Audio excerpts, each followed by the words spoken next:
ஓம் சக்தியே பராசக்தியே, ஓம் சக்தியே ஆதி பராசக்தியே, ஓம் சக்தியே மருரரசியே, ஓம் சக்தியே ஓம் விநாயகா, ஓம் சக்தியே ஓம் காமாட்சியே, ஓம் சக்தியே ஓம் பங்காரு காமாட்சியே. ஓம் சக்தி ஓம் சக்தி ஓம் சக்தி ஓம், ஓம் சக்தி ஓம் சக்தி ஓம் சக்தி ஓம், ஓம் சக்தி ஓம் சக்தி ஓம் சக்தி ஓம், ஓம் ஓம் ஓம். ஓம் சக்தி பராசக்தி. குருவடி சரணம், திருவடி சரணம். இன்றைக்கு எங்களுக்கு கொடுக்கப்பட்டிருக்கின்ற தலைப்பு அருள் திரு அம்மா ஒரு பொக்கிஷம் என்பதுதான். மேல்மருவத்தூர் ஆதிபராசக்தி ஆன்மீக இயக்கம் எனும் ஒரு மிகப்பெரிய பக்தி சாம்ராஜ்யத்தை உருவாக்கி அதன் மூலமாக உலகெங்கிலும் இருக்கக்கூடிய கோடிக்கணக்கான செவ்வாடை தொண்டர்கள் பக்தர்களின் மனதிலே ஆன்மீக குருவாக, அருள் திரு அம்மாவாக சிம்மாசனமிட்டு அமர்ந்து கொண்டிருக்கக்கூடியவர் அருள் திரு அம்மா அவர்கள். இந்த மேல்மருவத்தூர் ஆதிபராசக்தி ஆன்மீக இயக்கத்தின் ஆதார சக்தி, ஆணிவேர், அச்சாணி, ஆன்மீக குரு அருள் திரு அம்மா அவர்கள்தான் என்று சொன்னால் அது மிகையன்று. இந்த மேல்மருவத்தூர் திருத்தலத்திலே எழுந்தருளி மானுட சட்டை தாங்கி அம்மா அனைவரையும் வழிநடத்தி கொண்டிருக்கின்றார்கள். இது குறித்த அன்னையின் அருள்வாக்கு ஒன்றை உங்களோடு பகிர்ந்து கொள்ள விரும்புகின்றேன். ஒரு சக்கரம் சுழல்வதற்கு அச்சு தேவை. அதே போல ஆன்மீகம் என்ற சக்கரம் சுழல்வதற்கு அடிகளார் என்ற அச்சு தேவை. அந்த அச்சிற்கு உண்டான பசையாக ஆதிபராசக்தி நான் இருக்கிறேன் என்று அம்மா அருள்வாக்கில் சொல்லியிருக்கின்றார்கள். இத்தனை கோடி மக்களின் மனதிலே சிம்மாசனமிட்டு அமர்ந்து இத்தனை கோடி பக்தர்களின் வாழ்க்கையிலே சித்தாடல்கள் புரிந்து அவர்களுக்கு வேண்டியதை செய்து கொடுத்து அவர்களுடைய அன்பையும் பாசத்தையும் பக்தியையும் பெற ஒரு சாதாரண மனிதரால் முடியுமா? நினைத்து பாருங்கள். ஆன்மீக குரு அருள் திரு அம்மா அவர்களை அனைவரும் பார்த்திருக்கின்றோம். மிக எளிமையாக நம்மில் ஒருவராக சாதாரணமாக ஒரு வெள்ளை வேஷ்டி வெள்ளை சட்டை அணிந்து எந்தவித மத சின்னமும் அணியாமல் சாதாரணமாக இருக்கக்கூடிய ஒருவர். இவரால் இத்தனையும் சாதிக்க முடிந்ததா? ஒரு சாதாரண மனிதரால் இத்தனையும் சாதிக்க முடிந்ததா என்று கேள்வி எழலாம். அவர் சாதாரண மனிதரே அல்ல, அவதார புருஷன், கலியுக தெய்வம், பேசும் தெய்வம், நடமாடும் தெய்வம், அன்னை ஆதி பராசக்தியின் அவதாரம். எதற்காக அவதாரம்? எப்பொழுதெல்லாம் உலகத்தில் அநியாயங்களும் அக்கிரமங்களும் தலை தூக்குகின்றனவோ, எப்பொழுதெல்லாம் நீதி நிலைகுலைந்து போகின்றதோ, எப்பொழுதெல்லாம் தர்மம் தலைகுனிந்து நிற்கின்றதோ, அப்பொழுதெல்லாம் தெய்வங்கள் அவதாரமாகி வந்திருக்கின்றன. தெய்வம் அவதாரமாகி வருமா? இந்த கேள்விக்கு விடை புராணங்களிலே இருக்கின்றன. இரவாது இன்பத்து எமை நிறுத்த வேண்டி பிறவா முதல்வன் பிறந்து வந்தானே என்று கூறுகிறார்கள். இரவாத இன்பம் என்பது எது? நமக்கு கிடைக்கக்கூடிய இன்பங்கள் அனைத்துமே ஏதோ ஒரு காலகட்டத்தில் மறந்தும் மறைந்தும் போய்விடக்கூடியவை. ஆனால் இறந்து போகாத இன்பம் என்பது பிறவாத இன்பம், பேரின்ப பெருநிலை, அதுதான் இரவாத இன்பம். அந்த நிலையிலே மனித குலத்தை வைப்பதற்காக தெய்வம் அவதாரமாக வந்திருக்கின்றது என்று கூறுகின்றார்கள். சரி, இறைவன் அவதாரமாகி வருவதுண்டு. ஆனால் இறைவன் மனித வடிவத்திலே அவதாரமாகி வருவதுண்டா? உண்டு என்கிறது தொடக்க கால சைவ சித்தாந்த நூலாகிய திருவுந்தியார். அகலமாய் யாவரும் மறவரிது அகப்பொருள் சகலமாய் வந்ததென்று உந்தி பெற தானாய் தந்ததென்று உந்தி பெற. எவ்வளவு பெரிய விஷயம் பாருங்கள். அகலம் என்பது உருவமற்ற நிலையில் இருக்கக்கூடிய இறைவன். சகலம் என்பது உருவ திருமேனி தாங்கி வருதல்.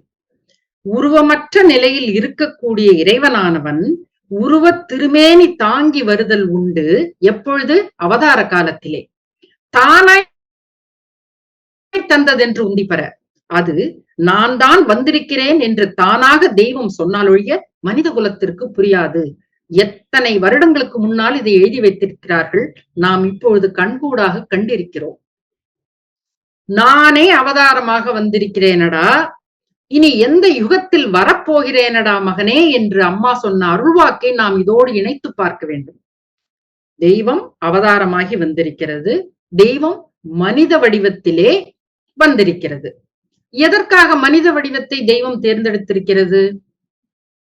இந்த கலியுகத்திலே இருக்கக்கூடிய இயல்புகளை மாற்றி, மனித மனத்தை மாற்றி, பக்தியையும் தொண்டு நெறியையும் ஊட்டி தான தர்ம சிந்தனையை பெருக்குவதற்காக கண்டிப்பாக தெய்வம் மனிதனோடு உறவாட வேண்டும், மனித குலத்தோடு பேச வேண்டும். நினைத்து பாருங்கள், கருவறையிலே இருக்கக்கூடிய அன்னை அனுதினமும் அனைவரிடமும் வந்து அவர்களுடைய குறையை கேட்டு பேசினால் எப்படி இருக்கும்? இது சாத்தியமா? எப்படி இருக்கும்? யோசித்து பாருங்கள். நடக்கக்கூடிய ஒன்றென்று.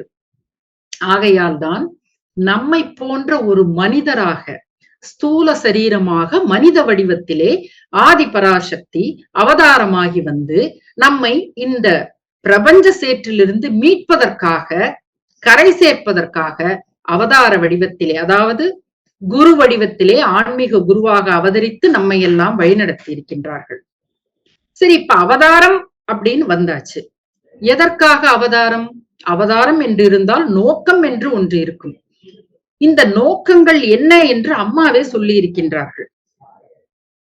பட்டி தொட்டி எங்கும் பக்தி பரப்பி ஆன்மீக விழிப்புணர்வை ஏற்படுத்துவது. யோசித்து பாருங்கள், கிராமத்திலே இருக்கக்கூடிய பாமர மக்கள் ஏதோ ஒரு ஜோசியர், யாரோ ஒரு கோடங்கி,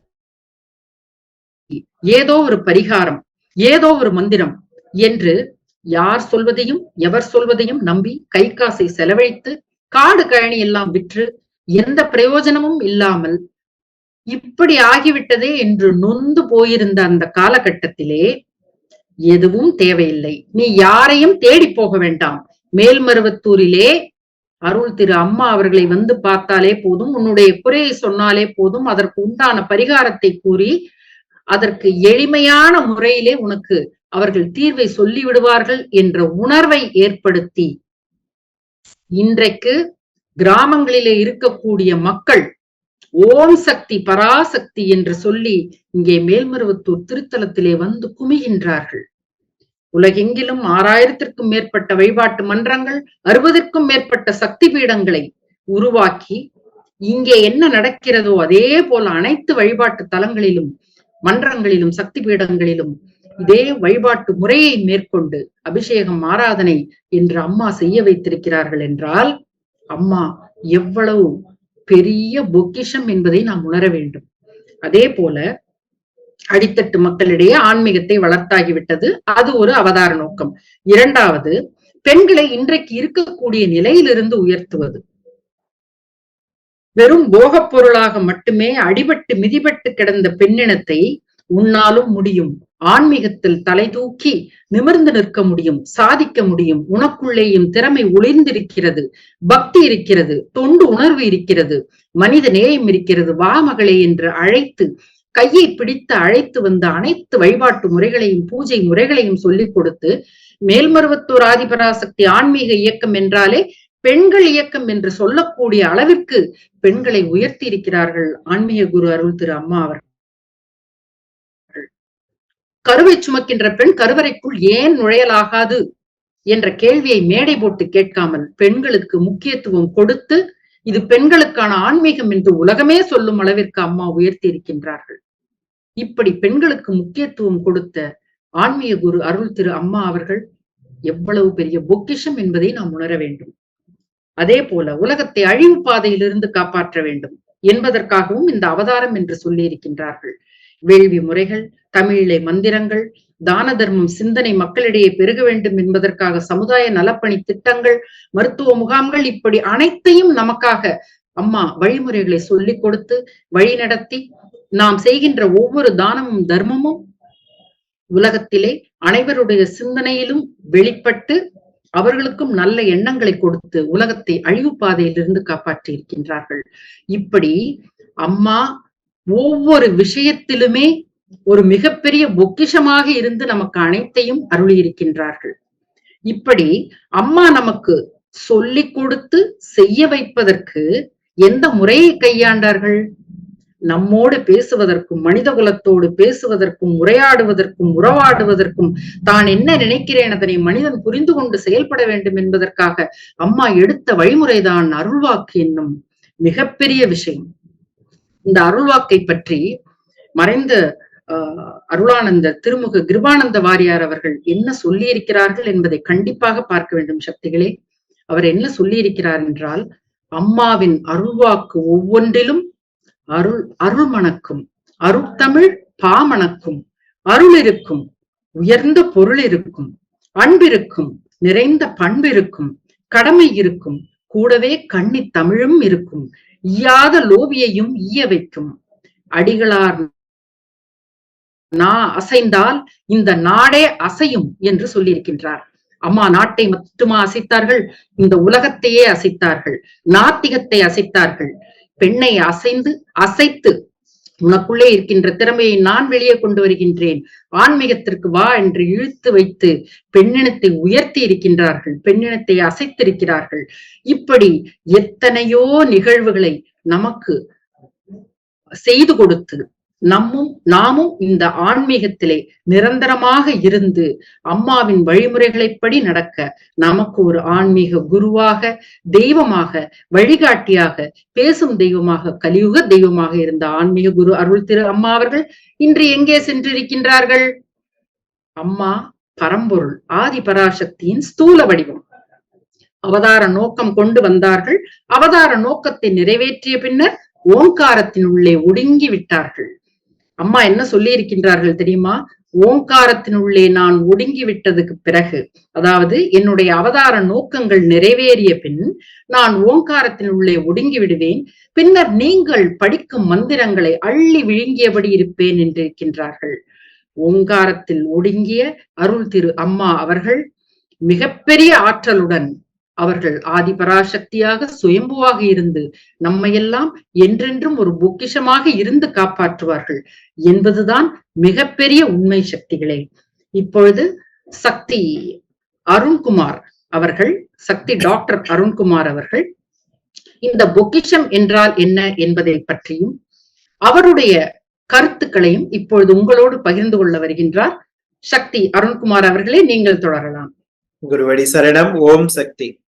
கண்கண்ட தெய்வம், கலியுக அவதாரம், மேல்மருவத்தூர் ஆன்மீக குருநாதர் அருள் திரு அம்மா அவர்களின் திருவடிகளை பணிந்து இந்த நல்ல வாய்ப்பினை நல்கிய பங்காரம்மா குளோபல் சேனல் அனைவருக்கும் நன்றியை தெரிவித்துக் கொள்கிறேன். அருள் திரு அம்மா அவர்கள் ஒரு பொக்கிஷம் என்ற தலைப்பில் சக்தி சகோதரி பாரதி செந்தில் அவர்கள் அருள் திரு அம்மா அவர்கள் அவதாரம் என்பதையும், அவதாரம் என்றால் என்ன என்பதையும் தெளிவாக விளக்கி அருள் திரு பங்காரு அம்மா அவர்களுடைய அவதார நோக்கங்கள் என்னென்ன என்பதையெல்லாம் விவரித்தார்கள். அவர்கள் கூறியதைப் போலவே அடித்தட்டு மக்களை ஆன்மீக வழியில் ஈடுபடுத்துவதற்காகவும், பெண் குலத்தை உயர்த்துவதற்காகவும், பக்தி, தொண்டு, சமுதாய நற்பணிகளை மேன்மேலும் பெருகச் செய்த அருள் திரு அம்மா அவர்கள் உண்மையில் நமக்கெல்லாம் பொக்கிஷம்தான். பொக்கிஷம் என்றால் காலாகாலத்திற்கும் நின்று நிலைத்து அருள் தரக்கூடியது என்றுதான் நாம் நினைத்து கொள்ள வேண்டும்.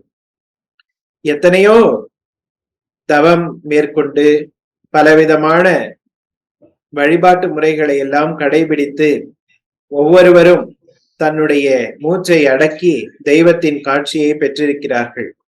அம்மாவே கூறுவார்கள், தவம் மேற்கொண்டு புற்றாகவும் மரமாகவும் நிற்கின்றவர்கள் கூட என்னை இன்னும் கண்டதில்லை, ஆனால் என் பணியை சிரம் மேற்கொண்டு செய்யும் உன் கண்ணெதிரில் நான் நிற்கிறேன் மகனே என்பது அன்னையின் அருள்வாக்காகும். அப்படி என்றால் எத்தனையோ யோகியர்களும் ரிஷிகளும் சித்த புருஷர்களும் அன்னையை காண வேண்டும் என்று தன்னுடைய மூச்சை அடக்கி தன்னுடைய ஐம்புலன்களையும் அடக்கி மனதை ஒருமுகப்படுத்தி தியானம் செய்த போதும் அவர்களுக்கு காட்சி கொடுக்காத அன்னை நமக்காக காட்சி தந்து நம்மோடு மனிதரோடு மனிதராக உலவி வந்து தன்னுடைய அவதார நோக்கங்களை எல்லாம் நிறைவேற்றி இருக்கிறார்கள்.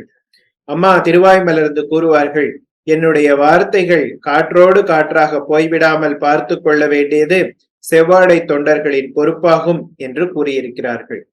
எனவே நாம் அனைவரும் அதை நன்றாக மனதில் பதிய வைத்துக் கொண்டு இருக்க வேண்டும். நமக்கு பொக்கிஷமாக விளங்கக்கூடிய அருள் திரு அம்மா அவர்கள் தன்னுடைய அவதார நோக்கங்களை நிறைவேற்றி கொண்ட பிறகும் இன்றும் நம்மை வாழ வைக்கும் சரித்திரமாகவே விளங்கி வருகிறார்கள். இந்த உலகம் இருக்கும் வரை, இந்த அண்டசராசரங்களும் இருக்கும் வரை அருள் திரு அம்மா அவர்களுடைய புகழ் மேன்மேலும் வளர்ந்து கொண்டுதான் இருக்கும். அருள் திரு அம்மா அவர்களை நாடி வரக்கூடிய அனைத்து உயிரினங்களும் எண்ணிக்கையும் வளர்ந்து கொண்டுதான் இருக்க போகிறது. எப்பொழுதும் சக்தியோடு விளங்கி அம்மா நம்மை வழிநடத்தி வரப்போகிறார்கள்.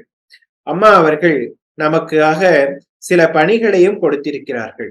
பொக்கிஷமாக விளங்கி இருக்கக்கூடிய அருள் திரு அம்மா அவர்கள் நாம் வாழ்வதற்கு தேவையான மன நிம்மதியையும் மன அமைதியையும் மன மகிழ்ச்சியையும் அருளோடு கூறிய பொருள் செல்வத்தையும் கட்டாயம் என்றென்றும் வழங்கி கொண்டுதான் இருப்பார்கள். அம்மாவிற்கு தெரியும் நமக்கு எந்தெந்த வேளையில் எதை எதை செய்ய வேண்டுமோ அதை சிறப்பாக நடத்தி கொடுப்பார்கள். அம்மாவால் கொடுக்க முடியாததை யாராலும் கொடுக்க முடியாது. எத்தனை கோவில்களுக்கும் செல்லலாம், எத்தனை விதமான தீர்த்த யாத்திரைக்கும் செல்லலாம். ஆனால் அம்மா மனம் வைத்தால் நாம் வீட்டிலிருந்து அம்மாவை வணங்கின போதிலும் கூட அம்மா அத்தனை நன்மைகளையும் நமக்கு கண்டிப்பாக வழங்குவார்கள் என்பதில் நமக்கு சிறிய அளவு கூட சந்தேகம் தேவையில்லை. சக்திகளை இந்த பொக்கிஷம் நாம் மட்டும் வைத்துக் கொள்வதற்காகவா கிடைத்தது? நாம வீட்டுல பீரோல போட்டு பூட்டி வச்சுக்கிறதுக்காகவா அம்மா நமக்கு கிடைச்சிருக்காங்க? நம்ம மட்டும்தான் அம்மாவை கும்பிடணும், நம்ம மந்திரங்களை அம்மாவுடைய மந்திரங்களை மற்றவர்களோடு பகிர்ந்து கொள்ளக்கூடாது, அவங்க சொல்லிட்டா நமக்கு சொல்லக்கூடிய பலன் கம்மியாயிருமா, நம்ம அவங்கள மேல்மருவத்தூர் கூட்டிட்டு போயிட்டா நமக்கு அம்மா கொடுக்கக்கூடிய பலன்கள் குறைந்து விடுமா என்றெல்லாம் நாம் நினைக்க வேண்டாம். சக்திகளே, அம்மாவுடைய அருள் என்பது அம்மா பொக்கிஷம் என்றால் கற்பக விருட்சமாகவும் காமதேனுவாகவும் விளங்கி நாம் வேண்டுபவர்களுக்கு வேண்டிய செல்வங்களை வேண்டியவர்களுக்கு வேண்டிய அருளை கட்டாயம் தரக்கூடியவர்கள் அம்மா அவர்கள். ஒரு தீபத்திலிருந்து 100 தீபத்தை ஏற்றினாலும் கூட மூல தீபத்தின் அளவு குறைந்த போவதில்லை. அதே போலத்தான் நாமும் அம்மாவினால் பயன் பெற்று மற்றவர்களும் இனி அம்மாவிடம் வர முடியாதவர்களை அழைத்து செல்வதும் கூட ஒரு பணியாகும். அம்மா நமக்கு கொடுத்திருக்கின்ற பணியாக நினைத்து நாம் இதை செய்ய வேண்டும். அப்படி என்றால் அப்ப நம்ம அம்மாவுக்கு தெரியாம நம்ம செய்யறோமா? அம்மாவுக்கு நம்ம செய்யற சின்ன சின்ன விஷயம் கூட தெரியுமான்னு நமக்கே ஒரு சந்தேகம் வரும். நம்ம அம்மாவுக்கு கட்டாயம் தெரியுமான்னு பாக்குறதுக்கு எத்தனையோ அனுபவங்களை சக்திகள் நாம் பெற்றிருக்கிறோம். நம்ம அனுபவிச்சு நமக்கு அம்மாவை பக்தியை வளர்த்திருக்காங்க. சகோதரி சொன்னது மாதிரி நாத்திகம் பல பேர் பேசினாலும் கூட அம்மா நாத்திகர்களை கூட மாற்றி இருக்கிறார்கள். ஆன்மீகம்னா கோயிலுக்கு வர்றது சாமி கும்பிடுறது மட்டும் இல்ல, சமுதாய தொண்டுடன் கூடிய ஆன்மீகத்தை தான் அருள் திரு அம்மா அவர்கள் ஏற்றிருக்கிறார்கள். நீ எங்கிருந்து கொண்டு எதை செய்தாலும் நான் அறிவேன் மகனே என்பது அன்னையின் அருள்வாக்காகும். அப்படித்தான் ஒரு சக்தி, ரொம்ப பாமர சக்தி. அந்த அம்மா ஒரு பெண் சக்தி அவங்க வீட்டுல அம்மாவுடைய திருவுருவப்படம் இருக்கு. அவங்க தினந்தோறும் விளக்கேத்தி பூஜையெல்லாம் செய்ய தெரியாது. வாரத்துல ஏதோ ஒரு நாள் விளக்கேத்துவாங்க. வார வழிபாட்டு மன்றத்துக்கு போய் ஓம் சக்தி பராசக்தின்னு சொல்லிட்டு அங்க அம்மாவை கும்பிட்டு குங்குமம் வாங்கிட்டு வீட்டுக்கு வந்துருவாங்க. இப்படிப்பட்ட சக்தி ஒரு நாள் தினமும் எப்படி செய்வாங்கன்னா, அவங்க வீட்டுல இருக்கக்கூடிய பெரியவர்களுக்கு சாதம் கொடுத்து விட்டு அவங்க குழந்தைங்களா சாப்பிட்டாங்களா, வீட்டு கணவர் சாப்பிட்டாரா எல்லாம் பார்த்த பிறகுதான் அந்த அம்மா சாப்பிடுவாங்க. அவங்களும் இத்தனைக்கும் வெளியே போய் பணி செஞ்சு ஒரு எளிமையான குடும்ப சக்தி. அவங்க தினமும் சாப்பிடும்போது அவங்களுடைய தட்டுல முதல் வாய் எடுத்து போடுறதுக்கு முன்னால, வாயில வைக்கிறதுக்கு முன்னால அந்த ஒரு உருண்டையை எடுத்து வீட்டுல இருக்கக்கூடிய அருள் திரு அம்மா அவர்களுடைய திருவுருவப்படத்துக்கு காமிச்சிட்டு அம்மா நீங்க சாப்பிடுங்கன்னு சொல்லிட்டு அவங்க பிளேட்ல வச்சுட்டு மீதியை சாப்பிட ஆரம்பிப்பாங்க. அப்புறமா அவங்க சாப்பிட்டு முடிக்கும் போது அவங்க வச்சிருக்கிற வாயும் சேர்த்து சாப்பிட்டுருவாங்க. இப்படி செய்யும் போது அந்த வீட்டு குழந்தைங்க எல்லாம் கிண்டல் பண்ணுவாங்களா, அம்மா நீங்க இப்படி செய்யறதெல்லாம் அம்மா சாப்பிட்டுற போறாங்களாக்கும். நம்ம மன்றத்துல பாத்தீங்கன்னா நல்ல வாழை இலை போட்டு அம்மாவுக்கு நிறைய படையெல்லாம் ரொம்ப விதவிதமா ஒவ்வொருத்தரும் வீட்டுல சமையல் பண்ணி எடுத்துட்டு போறதெல்லாம் படைக்கிறாங்க. சக்கரை பொங்கல், சுண்டல், அப்புறம் புளியோதரை, தயிர் சாதம், இன்னும் ஒவ்வொருத்தரும் பாயசம் எல்லாம் கொண்டு வராங்க. அதெல்லாம் சாப்பிடுவாங்களா அம்மா? இல்ல நீ கொடுக்குற சின்ன எச்சல் இலையில வச்சு நீ சாப்பிடுற தட்டுலயே வச்சுக்கிற, இததான் அம்மா சாப்பிட போறாங்களாக்கும் அப்படின்னு கிண்டல் பண்ணுவாங்களாம். இருந்தாலும் இந்த அம்மா பக்தியோட தினமும் செஞ்சுட்டு இருக்கும் பொழுது ஒரு நாள் அமைகிறது. அவங்க குடும்பத்தோடு அம்மாவிற்கு அருள் வாக்கு கேட்க செல்கிறார்கள். இது அம்மாவே நடத்துறாங்க பாருங்க. எப்படி எல்லாமே ஒரு பக்தருடைய உண்மையான பக்திக்காக எப்படி செய்யறாங்கன்னு நம்ம பார்க்கணும். அப்ப பார்க்கும்போது இவங்க எல்லாரும் குடும்பத்தோட போய் அருள் வாக்கு கேட்கும் பொழுது அம்மா சொன்னாங்களாம், இந்த மகள் அந்த சக்தியை பார்த்து சொன்னாங்களாம், மகளே நீ அங்கே இட்ட உருண்டை இங்கு சேர்ந்ததடி மகளே அப்படின்னு அம்மா வயித்த காமிச்சு சொன்னாங்க. எங்க மகளே நீ அங்கே இட்ட உருண்டை, அதாவது இவங்க தினமும் தட்டுல அவங்க சாப்பிடுற தட்டுல ஒரு ஓரமா வைக்கிறாங்க பாத்தீங்களா, அந்த உருண்டை இங்கு சேர்ந்ததடி மகளேன்னு அம்மா தன்னோட வயிற்றை காமிச்சு சொன்னாங்களா. அப்போ நம்ம எங்க இருந்து கொண்டு எதை செய்தாலும் அம்மா தெரியும்ன்றது உண்மையாயிருச்சு பாத்தீங்களா. நம்ம எளிமையா நினைச்சு செய்யறது கூட அம்மா பார்த்துட்டு இருக்காங்க, நம்ம பார்க்கணும். அப்போ அம்மாவிடம் நாம் பொய் சொல்ல முடியாது, அம்மாவிடம் எதையும் மறைக்க முடியாது. அம்மா நம்ம ஆன்மாவின் சாட்சியாக ஆன்மாவாகவே இருக்கிறார்கள், அவர்களுக்கு மீறி எதுவும் கிடையாது சக்தி. அப்போ நம்ம எங்கெங்க இருந்து கொண்டு நாம் என்னென்ன பணியை செய்கிறோமோ அதுதான் நாம் நம்முடைய குருநாதருக்கு செய்யக்கூடிய கைங்கரியமாகும், அவர்களுக்கு நாம் செய்யக்கூடிய தொண்டாகும். அம்மாவுடைய புகழை பரப்புவதோ மந்திரங்களை படிப்பது மட்டுமே அல்லாமல் அம்மாவுடைய திருவாய் மலர்ந்து அம்மா என்ன சொல்லி இருக்கிறார்கள், அம்மாவுடைய மனதை எப்படி குளிர்விக்க வேண்டும் என்று நினைத்து நாம் செய்ய வேண்டும். இதற்கு அம்மா நமக்காக கொடுத்த ஆன்மீகத்துடன் கூடிய சமுதாய பணிகளை நாம் செய்வதற்கு திண்ணமாக இருக்க வேண்டும். அம்மா என்ன சொல்றாங்க, கோயில் சித்தர் பீடத்துடைய வளர்ச்சி, அந்த மேல்மருவத்தூருடைய வளர்ச்சி எல்லாமே அருள் திரு அம்மா அவர்கள் தான் மனிதராகவே இருந்து உழைத்து வியர்வை சிந்தி வளர்த்ததாகும். அம்மா என்ற அருள் திரு பங்காரு அம்மா அவர்களுடைய தனிப்பட்ட உழைப்பினால் வளர்ந்தது இந்த மேல்மருவத்தூர் சித்தர் பீடமும் சித்தர் பீடத்தை சுற்றிய அனைத்து நிறுவனங்களும். அம்மா சொல்லுவாங்க, ஒரு வேப்பிலையை கிள்ளி போட்டு கூட என்னால பெரிய பெரிய கட்டிடங்களை எழுப்பி விட முடியும், ஆனால் மனித உழைப்பினால் வர வேண்டும். அந்த தான தர்ம சிந்தனைகளால் உங்களுடைய உழைப்பு எல்லாத்தையும் சேர்த்து இங்க வளர்ச்சி இருக்கணும். இங்க இருக்கக்கூடிய சித்தர் பீடத்திலும் கட்டடங்கள்லயும் இருக்கிற ஒவ்வொரு செங்கலிலும் என்னுடைய பக்தனைத்தான் நான் பார்க்கிறேன்னு அம்மா சொல்லுவாங்க. எந்த ஆன்மீக குரு நமக்கு இப்படி உயர்ந்த இடத்தை கொடுக்க முடியும்?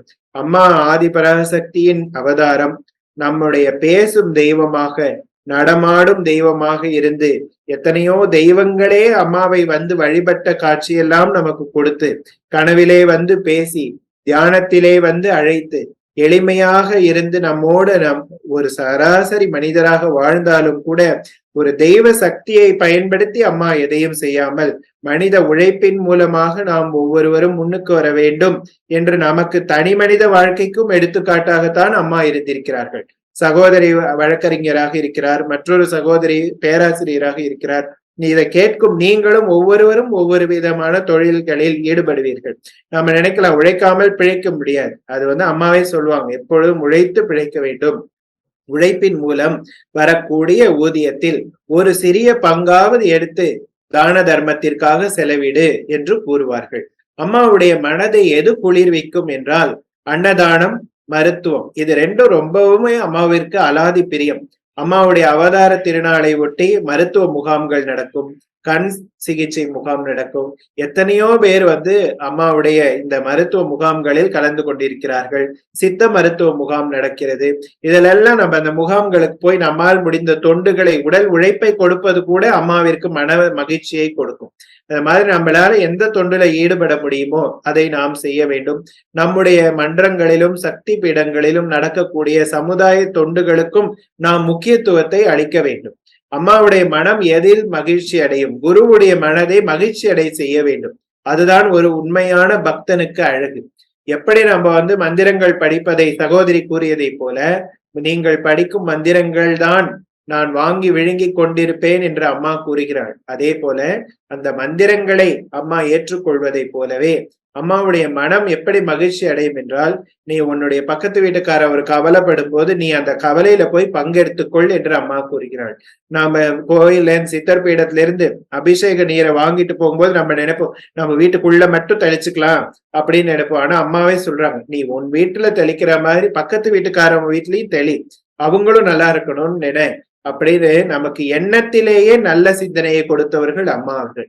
நம்ம செயல்களில் நம்மை கைப்பிடித்து இழுத்து தர்மம் செய்ய வைத்த அம்மா எண்ணத்தின் மூலமாகவும் செய்ய வைத்திருக்கிறார்கள். நீ உள்ளன்போடு செய், எதையும் கடனே என்று செய்யாதே, உள்ளன்போடு செய் என்று அம்மா கூறுகிறார்கள். இதை நினைத்து பார்க்க வேண்டும். அதே போல அம்மாவிற்கு மேல்மருவத்தூருக்கு வருபவர்கள் சாப்பிடாமல் செல்லக்கூடாது. இங்க வர எல்லாருமே சாப்பிட்டு போகணும், பசியோடு யாரும் போகக்கூடாது. உங்க மன்றங்கள்ல வழிபாடு செஞ்சாலும் வழிபாடு முடிஞ்ச உடனே அன்னதானம் பண்ணுங்க.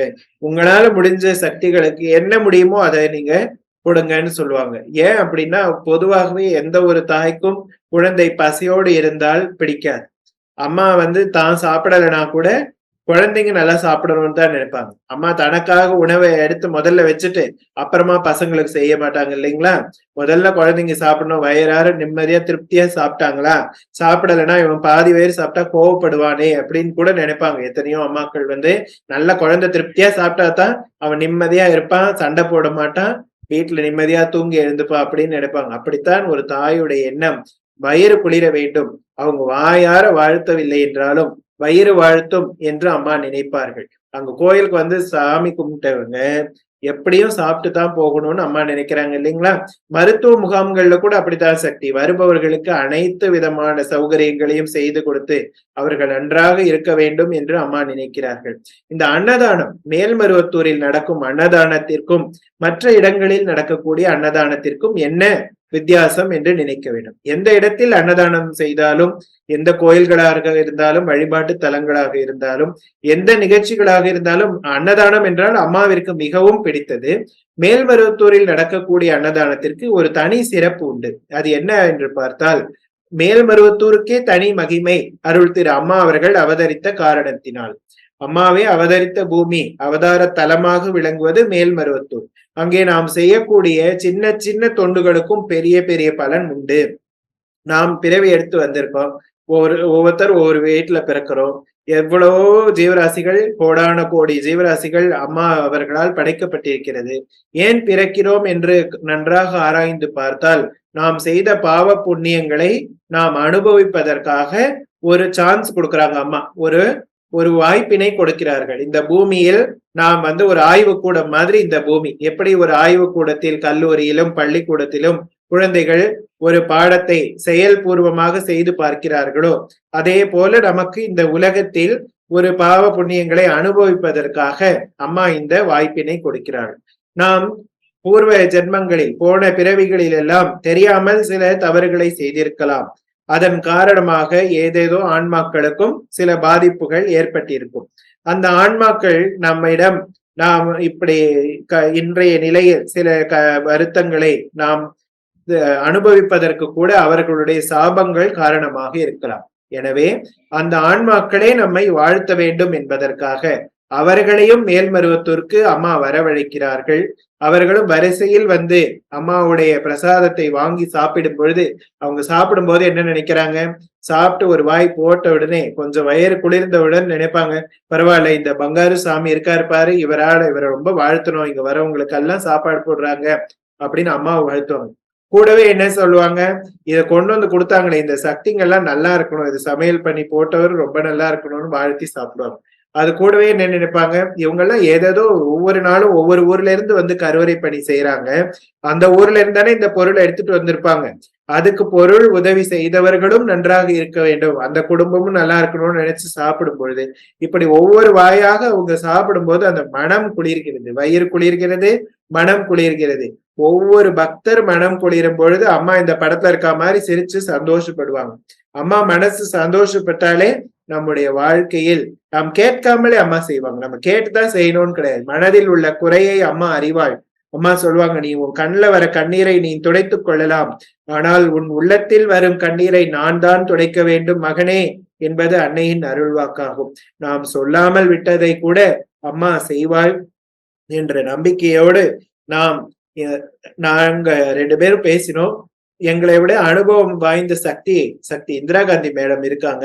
அவங்க அருள் திரு அம்மா அவர்கள் பொக்கிஷம் என்ற தலைப்பில் சகோதரி சக்தி இந்திரா காந்தி மேடம் அவர்களை பேசுமாறு பணிவோடு அழைக்கிறோம். ஓம் சக்தி. ஓம் சக்தி. குரு வாழ்க, பங்காரம்மா வாழ்க. இப்ப சக்தி பாரதியும் சக்தி அருண்குமார் அவர்களும் நிறைய விஷயங்கள் அம்மாவை பத்தி சொன்னாங்க. நான் ஒரு பெண்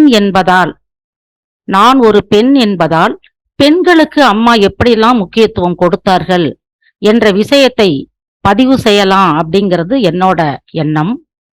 ஏன்னா அம்மா பாரதி சொன்ன மாதிரி அவதார நோக்கத்தில் முக்கியமானதாக பெண்களின் நிலையை ஆன்மீகத்தில் உயர்த்த வேண்டும் என்பது. அப்படி பார்க்கும் பொழுது அம்மா எப்படிலாம் உயர்த்திருக்கிறார்கள்னு சொன்னா நம்மளுக்கு இந்த நேரம் போறாது. அதுல குறிப்பாக அம்மா ஒரு அருள்வாக்கு சொல்லியிருப்பாங்க. உன்னை பற்றி சொல்லு, உலகம் என்னை தெரிந்து கொள்ளும். அப்ப நான் என்னை பத்தி சொல்லி அம்மா என்னை எப்படி உயர்த்தினார்கள் அப்படிங்கிறது ஒரு சிறிய விளக்கம்தான். 60களில் பிறந்த நான் 80களில் கல்லூரி படிப்பை முடிப்பதற்குள் நான் பட்ட பாடு அந்த தெய்வத்திற்கு தான் தெரியும். ரொம்ப புலம்பி இருக்கிறேன். ஏன்னா நான் கிராமத்துல பிறந்ததுனால படிக்கவே கூடாதுன்னு நிறைய எதிர்ப்பு. எங்களுடைய உறவுகளின் மத்தியில் எங்க அப்பா போராடிதான் என்னை படிக்க வச்சாங்க. அப்ப நான் தெய்வத்திடம், கடவுளே என்னை ஏன் பொண்ணா படைச்ச? பொண்ணா பிறந்ததுனால தானே படிக்க கூட முடியல, என்னால இவ்வளவு போராட வேண்டியது இருக்குதே அப்படின்னு நான் நினைச்சுப்பேன். ஆனால் 1985 நான் மேல்மருவத்தூருக்கு வந்தேன். அம்மாவை பற்றி தெரிந்து கொண்டேன். அம்மா இயக்கத்தை பற்றி புரிந்து கொண்டேன். அப்ப பெண்களை அம்மா எப்படி வழி நடத்துகிறார்கள், கருவறைக்குள் செல்லும் பெரிய ஒரு முக்கியத்துவத்தை கொடுத்தார்கள் எல்லா நாட்களிலும். இப்ப போன மாதம் 20ஆம் தேதி உலகமே மேல்மருவத்தூரை திரும்பி பார்த்தது. ஏன் அப்படின்னு எல்லாரும் பேசினாங்க. இவருக்கு இவ்வளவு கூட்டமா? எங்கிருந்து வருகிறது இந்த கூட்டம்? அதிலும் குறிப்பாக பெண்கள் கூட்டம் என்று சிலர் அவர்களாகவே கேள்வி கேட்டார்கள். அதற்கு அவர்களே பதிலும் சொன்னார்கள். எப்படி சொன்னார்கள்? இந்த நம்முடைய ஆன்மீக குருவை பற்றி, இவர் கருவறைக்குள் பெண்களை எல்லா நாட்களிலும் அனுமதித்தார், பெண்களை பூஜை செய்ய வைத்தார், பெண்களை குங்குமம் கொடுக்க வைத்தார். அதனால பெண்கள் மத்தியில் அவர் நிறைய இடம் பிடிச்சிட்டாரு மனசுல. அதனாலதான் இவ்வளவு கூட்டம். உண்மைதான். இந்த முக்கியத்துவம் யார் கொடுத்தது? இந்த உலகத்தில் எங்குமே கொடுக்காத சிறப்பை நம் மேல்மருவத்தூரில் நம் வாழும் தெய்வம் நமக்கு கொடுத்தது. அப்ப நான் 85க்கு பிறகு என்ன நினைச்சேன் தெரியுங்களா?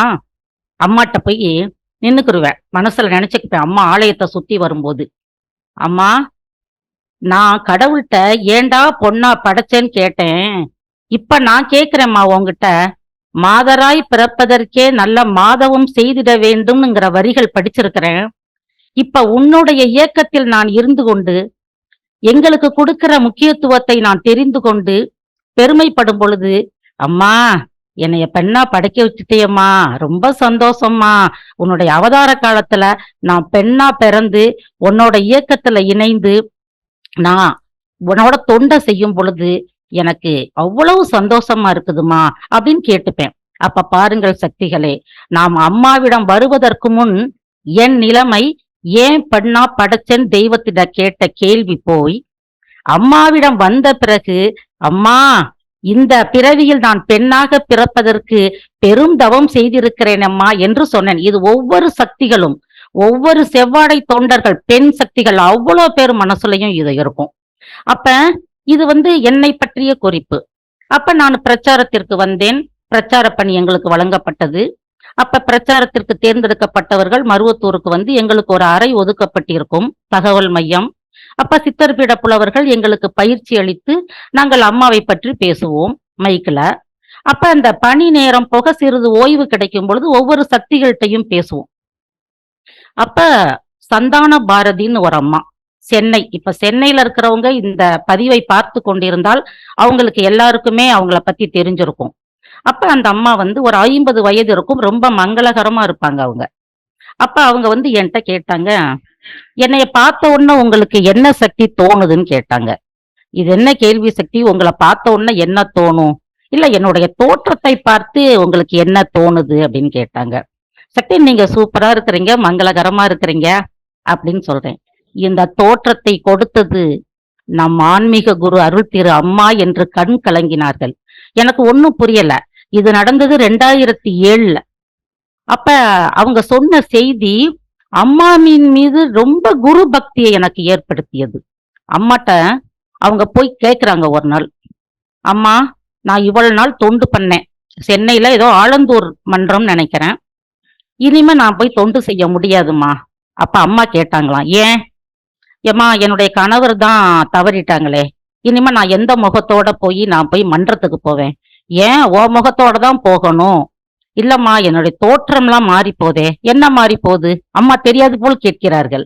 அப்ப அவங்க சொன்னாங்களாம், நான் பூ வச்சுக்கிற மாட்டேன், பொட்டு வச்சுக்கிற மாட்டேன், எப்படி போய் தொண்டு செய்வது? மக்களுக்கு எப்படி போய் குங்குமம்லாம் கொடுக்கறது? சமுதாயம் ஒரு மாதிரி என்னைய பார்ப்பாங்களே. அப்ப அம்மா சொன்னாங்களாம், யாரும் உன்னை எதுவும் பார்க்க மாட்டாங்க, தப்பா நினைக்க மாட்டாங்க. நீ வைத்த பொட்டும் பூவும் நீ பிறந்தவுடன் உன் தாய் வைத்து உன்னை அழகு பார்த்தது. அந்த தோற்றத்திலேயே இருந்து நீ போய் தொண்டு செய்யின்னு சொன்னாங்களாம். அம்மா, என்னை ஒன்னும் செய்ய சொல்ல மாட்டாங்களேம்மா. ஒன்னும் சொல்ல மாட்டாங்கன்னு சொல்லிட்டு அம்மா என்ன செய்தார்கள் தெரியுமா? அருட்கூடத்தில் வளையல்களை ஒரு தொண்டர் மூலம் கொண்டு வர சொல்லி அம்மா கண்களுக்கு முன்னாடி இந்த வளையலை போடுன்னு சொன்னாங்களாம். அம்மா குங்குமம் கொடுத்து நீ நெத்தியில வச்சுக்கன்னு சொன்னாங்களாம். அதை மட்டும் சொல்லி செய்யாமல் உன்னுடைய ஆயுட்காலம் வரை நீ இப்படிதான் இருக்கணும். எவ்வளவு பரிவு! ஒரு பெற்ற தாய் கூட தன்னுடைய மகளுக்கு இப்படி ஒரு கெதி நேர்ந்தால் நீ சமுதாயத்தோடு ஒட்டிதான் வாழணும், நீ இப்படிதான் இருக்கணும்பாங்க. ஆனா நம் ஆன்மீக குரு எவ்வளவு பெரிய பண்போடும் பரிவோடும் இரக்கத்தோடும் நீ இப்படிதான் இருக்க வேண்டும் என்று வழிநடத்தி அவர்களை பிரச்சார பணிக்கு வர வைத்து அழகு பார்த்தார்கள் என்றால் அம்மா பெண்கள் மத்தியில் எவ்வளவு பெருமை செய்து கொண்டிருக்கிறார்கள் என்பதை நம்மளால் புரிந்து கொள்ள முடிந்தது. அப்ப இது பெரிய ஒரு ஆன்மீக புரட்சி அல்லவா? ஏன்னா ஆன்மீகத்துல கருவறைக்குள்ள போனதையே பெரிய புரட்சின்னாங்க. இது நான் கேள்விப்படாத ஒரு செய்தி. அப்புறம் நான் தொடர்ந்து அங்கங்க நம்ம மருவத்தூர் சித்தர் பீடமாக இருக்கட்டும், மேல்மருவத்தூர் மன்றங்களாக இருக்கட்டும், மேல்மருவத்தூர் சக்தி பீடங்களாக இருக்கட்டும், நிறைய சக்திகள்கிட்ட போய் கேட்கும்போது நானும் இந்த நிலைமையில் தான் இருக்கிறேன், ஆனால் அம்மா சொன்னது போல் எங்களுடைய பணிகளை நாங்கள் செய்து கொண்டிருக்கிறோம்.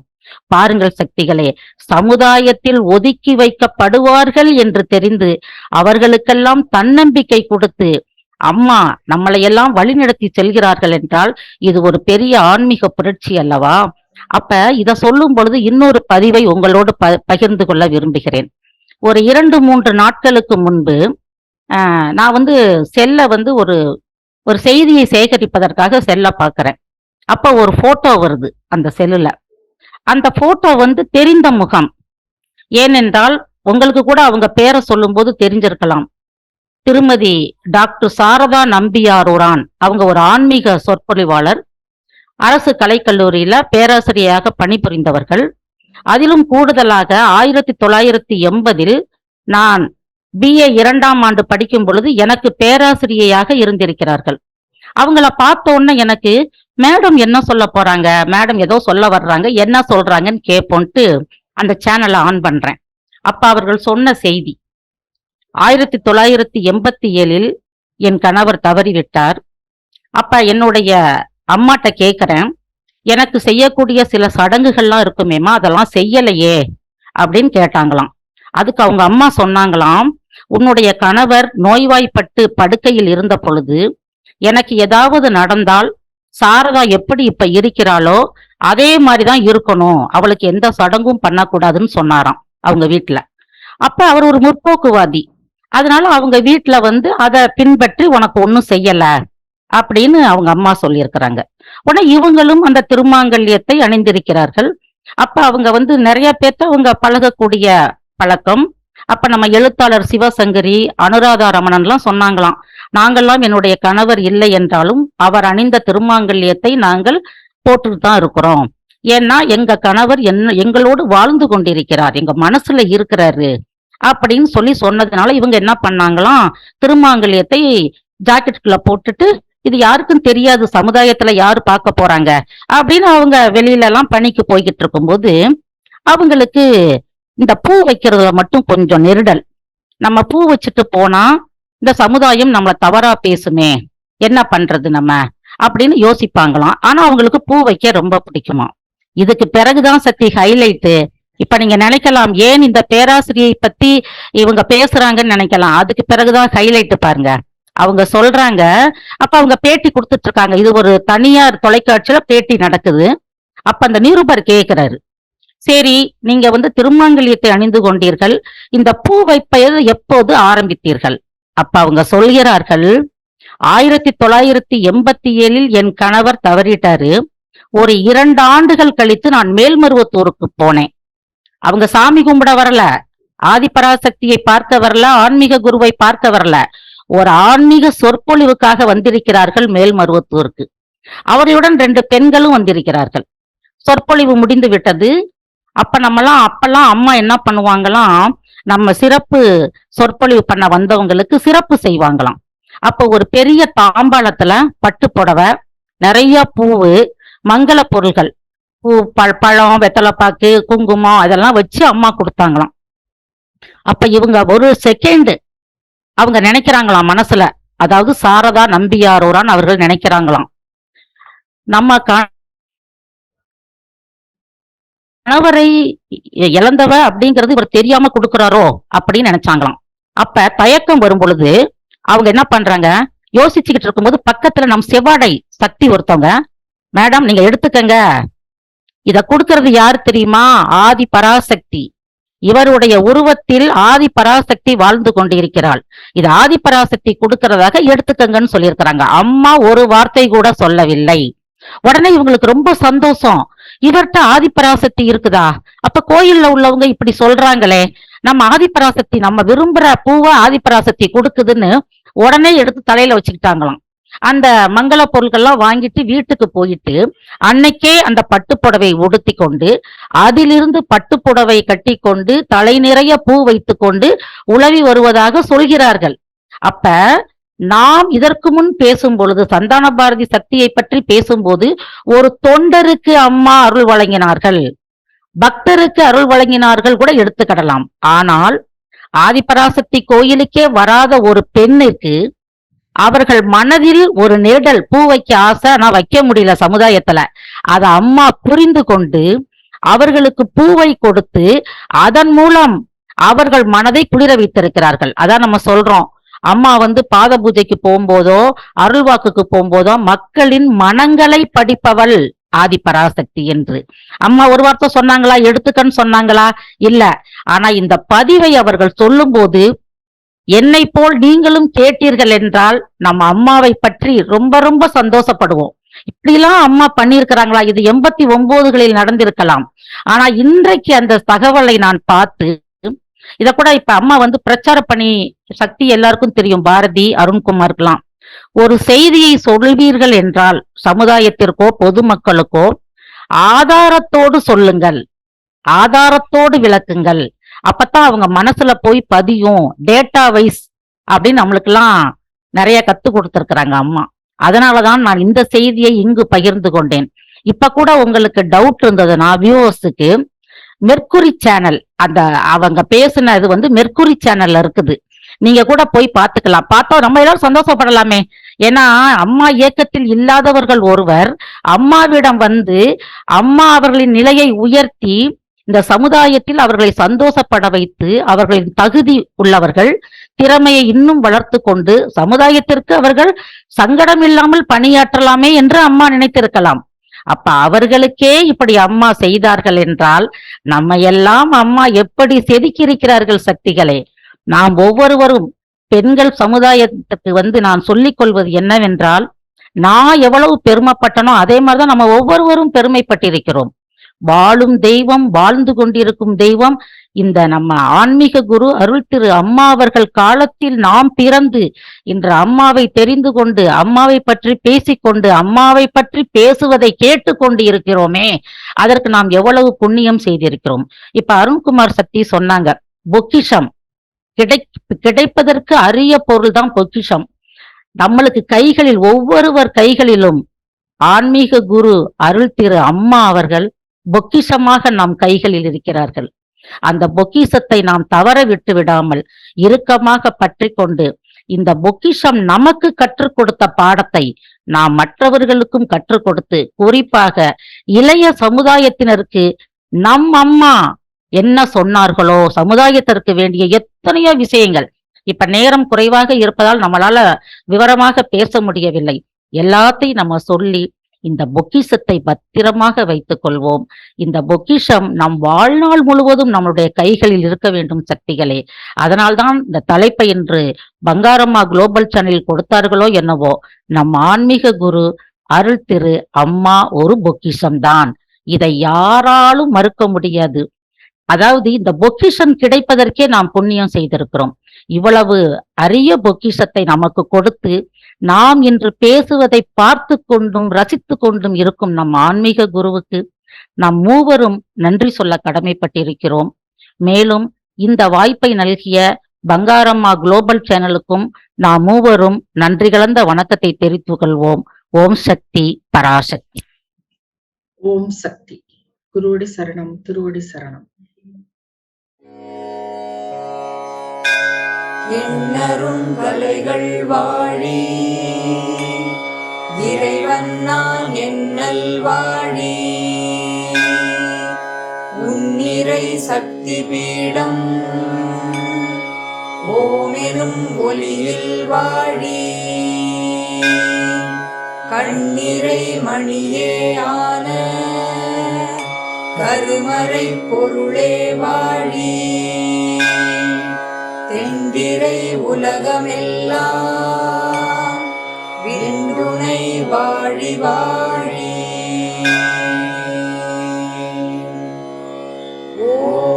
ஓம் சக்தி.